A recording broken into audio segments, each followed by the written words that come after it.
This is going to be awesome. Division with fractions explained. Divided by a third. Here's my diagram. It's like 4 units wide.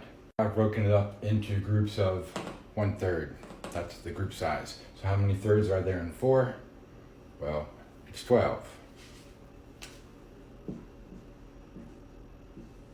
4 divided by 1/5.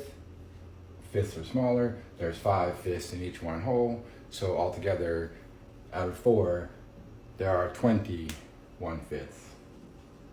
Now, hopefully those among you have already seen the pattern that I could have just done 4 times 5 gives you 20, and that's true, and that always works, and there are lots of reasons for that. The 2 problems involved using what's called a unit fraction, 1 piece out of a whole amount.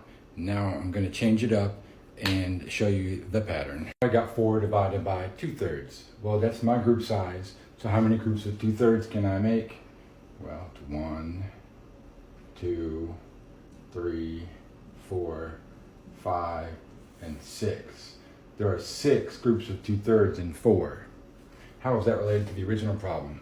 4 divided by 1/3 was 12. The answer is half as much. Why? Because the group size is twice as much. Fast here, and in class, for teaching my kids, I would go a lot slower, but 5 divided by 3/4, how many groups of 3/4 can you get out of 5? Well, I can see from the pattern that I can do 5 times 4 is 20, but then divide it by the group size, which is 3, and get an answer 20 divided by 3, which is the same thing as 20/3, which you could convert, to 6 and 2/3.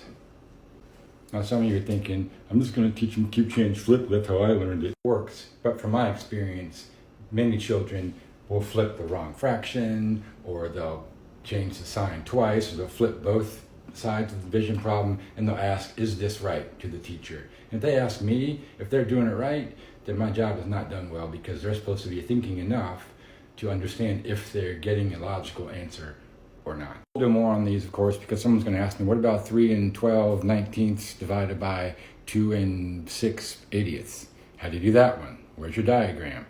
Have a great day.